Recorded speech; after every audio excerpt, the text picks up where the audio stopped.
Hello everyone and welcome to my sister wives Bombshell channel. I hope everyone is having a wonderful day.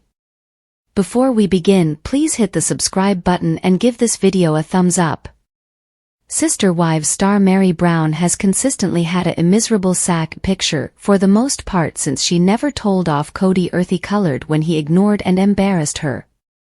Of late she appears to be more decisive, yet you can't teach an old dog new tricks.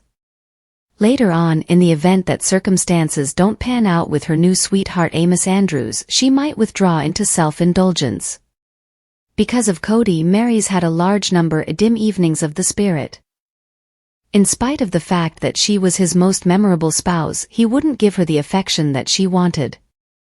Never bound to be his genuine affection, Meri likely had no clue about how soul-annihilating polygamy would be. In spite of a glitz hair makeover and weight reduction venture, Meri may not be basically as certain as she appears. For quite a long time, uber patriarch Cody did all that he could to work on her confidence. She was a young hopeful in a white wedding dress at first. When it was everywhere, she presumably felt like Joan of Curve, who was singed at the stake. Regardless of how enthusiastically Meri attempted to coexist with Cody, she got no euphoria. She was unable to win. Her faithfulness to him, which just slipped once, wasn't sufficient. Her love had no value. Meri lost herself in the relationship. She lost her pride. Cody hurt her more than he needed to, however Meri is a grown-up and needs to assume a sense of ownership with permitting that. She should have learned to ignore Cody's thoughts after he emotionally abandoned her. All things being equal, she continued to sit tight for him to be the man she wedded. That man is only not there any longer. Numerous times. Meri appeared to be sorry for herself when she should have been fighting for her own life, goals, needs, and happiness. Instead, the spirit of a man who was in love with another woman consumed Meri. Nearly everybody has been harmed by affection. It's something that couple of individuals escape. In any case, Meri ought to have recognized the inevitable quite a while back.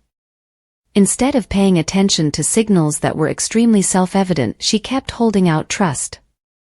At times, trust can be something terrible. In a poisonous relationship like Meri's, it most certainly was. Indeed, she reserved each privilege to be miserable in light of the fact that Cody quit adoring her. Nothing bad can be said about showing at least a bit of kindness. The issue is that it was clear a long time back that Cody was about Robin. He went out of his way to make Meri feel unimportant and unloved. Thus, the way that she, a clearly savage, apparently pined over a man was actually the saddest thing of all.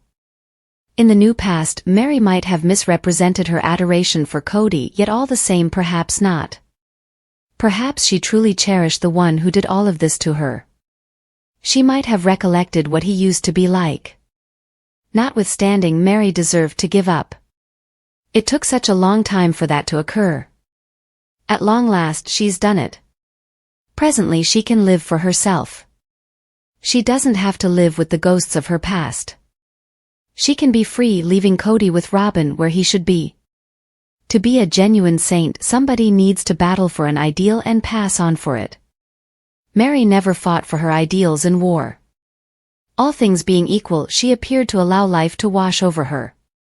Meri's not a red-hot lady, and there were times while having somewhat more of fire would have been great for her. Unfortunately, that wasn't intended to be. Meri won't remain in a war zone, her face streaked with soil and blood, in the wake of contending energetically as she could. Dislike that. In any event, when she left, she did so bashfully. Nor is she the sort of saint who simply takes discipline without retaliating. There are those sorts of saints as well. Meri's tracked down ways of showing her dismay. Typically, she depends on scarcely secretive posts that feature the negative attributes of her now ex, Cody. Along these lines, Meri's not exactly so feeble. She entirely undermined Cody, and Meri's duping outrage is something that she can never survive. Cody didn't excuse her, however Meri advantageously fails to remember her own job in that disaster. Meri used to be focused on polygamy. As a matter of fact, she remained by Cody when he chose to bring a subsequent spouse, Janelle Brown, into the family. In those days, Cody was a more certain soul. He grinned, he was well-disposed, he attempted. The period before Robin resembled something else entirely, where the earthy-colored family was generally useful and the spouses were frequently cheerful. Notwithstanding, when Robin, who likewise plays the casualty once in a while, turned into a piece of the family, everything changed. Presently Meri, Janelle and sister wives Christine Brown have all denied plural marriage. Christine deases Cody in carefree ways, while Janelle and Meri appear to be more injured. Christine uses creative means to convey her message. For instance, she wore a shirt printed with the words, "This dismissal of polygamy is, from a more extensive perspective, a dismissal of religion." Everybody in question has dismissed polygamy, which isn't precisely a sparkling commercial for plural marriage. Nobody puts stock in it any longer since it doesn't satisfy anybody. Thus, despite the fact that they once embraced the principles of a severe Mormon organization, they never again do. Has Meri Brown's faith been abandoned by the Brown family? Perhaps so. All seem to trust in God, yet entirely it's simply not the equivalent. Thus, when Meri plays the saint, she's shrouding her personal responsibility. Cody and Robin do exactly the same thing. Genuine saints will kick the bucket for their confidence. They won't leave it since they're troubled. The earthy-colored ladies invest an excess of energy claiming to be Cody's defenseless casualties, and he invests a lot of time professing to be deceived by them. They're completely adults and nobody included needed to remain in the event that they weren't getting their necessities met. A ton of playacting continued despite everything does. Joan of Curve, a Roman Catholic holy person, was killed on the grounds that she was accepted to be a blasphemer. France's friend in need was manhandled regardless of her boldness. While Meri hasn't been abused for defying polygamy norms, she's certainly revolted. Obviously, Joan of Curve never got a fair hearing. She is a hero because of this. Alternately, Meri can impart her considerations and insights endlessly. She is free, unlike the true martyrs. In E.T.'s elite clasp as displayed above, Meri let the world in on that she and Cody were finished. She didn't die a martyr's death when she left. It was the best thing for her to do. Nobody's questioning the way that she pursued the ideal choice.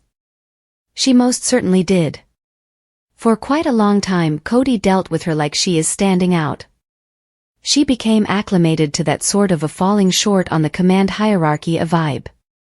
Meri got the least from Cody, making even the essentially disliked Janelle appear to be esteemed by Cody.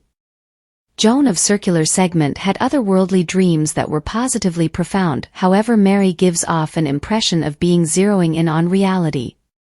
Her new sweetheart is genuine, she can make a meaningful connection with him. At the point when she's in the room with him, she can feel his adoration. That makes her more grounded. He isn't sincerely far off like Cody. Meri has found somebody who will bring love back. Ideally, she and Amos will remain together for quite a while. Love's dependably a bet, and Meri's quit investing her energy into a farce relationship. She doesn't want a dream or a vision, she wants real happiness. Once more, she's no saint, yet who might actually fault her for pursuing this decision? She merits joy as much as any other person. Happiness, like trauma, can alter a person, and Meri's newfound happiness is acting on her. Instead of focusing on her flaws, it emphasizes her strengths.